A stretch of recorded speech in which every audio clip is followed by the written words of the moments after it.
ডাকবাংলা থেকে রাঙ্গাউটি রাস্তা মেরামত করতে হবে। অতি সত্তর কৈলাসহর ডাকবাংলা থেকে রাঙ্গাউটি পর্যন্ত রাস্তা মেরামত করতে হবে। নইলে আন্দোলন চলছে। পেয়েছিলেন তৎকালের প্রাক্তন মুখ্যমন্ত্রী বিপ্লব দেবের একনিষ্ঠ মানুষ। বিপ্লব দেবের যে বিধানসভা কেন্দ্রের মন্ডল সভাপতি, উনি কিভাবে কাজটা পেলেন আমরা জানি না। কাজ করার ঠিক 3 মাস পরেই, কাজটা সম্পূর্ণ হওয়ার ঠিক 3 মাস পরেই রাস্তাটা পুরোপুরি ভেঙে গিয়েছে। আমাদের আগে যে রাস্তাটা ছিল সেখানে ভালো ছিল, এত বড় বড় গর্ত হতো না, কিন্তু উনি কাজ করার পরে এই রাস্তার এত বেহাল দশা, 3 মাস যেতে না যেতেই রাস্তার মধ্যে পুকুরের মতো বড় বড় গর্ত হয়ে গেছে। তারপর এত বেহাল দশা রাস্তার, প্রতিনিয়ত এই রাস্তায় একটা না একটা দুর্ঘটনা ঘটছে। এই দায়ভার কে নেবে?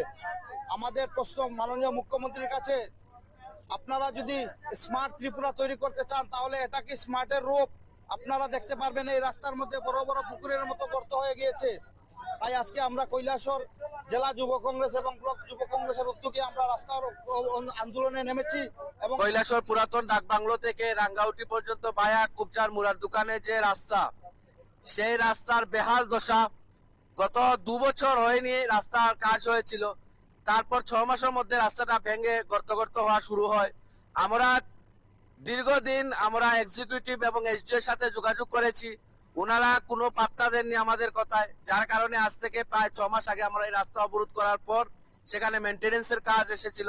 সেই মেইনটেনেন্সের কাজেও 2 নম্বরে ওনারা করেছেন, যার ফলে 2 মাসের মধ্যে সেই রাস্তা বড় বড় পুকুরের মতো গর্ত হয়ে গেছে, যেখানে হাজার হাজার গাড়ি প্রতিনিয়ত এই রাস্তা দিয়ে যাতায়াত করে, হাজার হাজার মানুষ এই রাস্তা দিয়ে যাতায়াত করে, শত শত স্কুল এবং কলেজের ছাত্রছাত্রীরা এই রাস্তা দিয়ে যাতায়াত করে, তারা নিজের জীবনের ঝুঁকি নিয়ে এই রাস্তা দিয়ে যাতায়াত করে।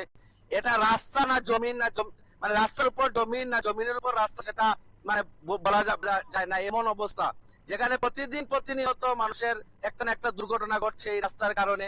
যার কারণে এটা দেখে, এবং কিছুদিন আগে আপনারা দেখেছেন ট্রাক ড্রাইভার মেহিত দেবনাথ যেভাবে মারা গিয়েছে, সেই রাস্তার কারণেই সে মারা গিয়েছে। কিন্তু সে 6 ঘন্টা ছটফট করে মারা যাওয়ার পরেও সেখানে প্রশাসনের কোনো উদ্যোগ ছিল না তাকে বাঁচানোর জন্য।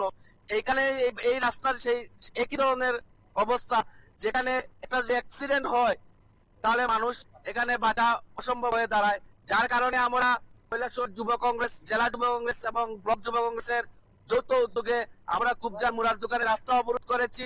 এবং এই রাস্তা অবরোধ যতক্ষণ না পর্যন্ত এখানে ডিএম স্যার আসছেন এবং এখানে এই এক্সিকিউটিভ ইঞ্জিনিয়ার এবং এসডিও উনি সাসপেন্ড করছেন, ততক্ষণ না পর্যন্ত আমরা এই রাস্তা অবরোধ আমরা চালিয়ে যাব।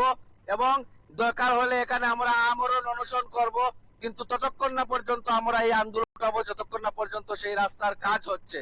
কারণ প্রতিদিন মানুষের দুর্ঘটনা, এই দায় কে নেবে? রাজ্য সরকার কি নেবে?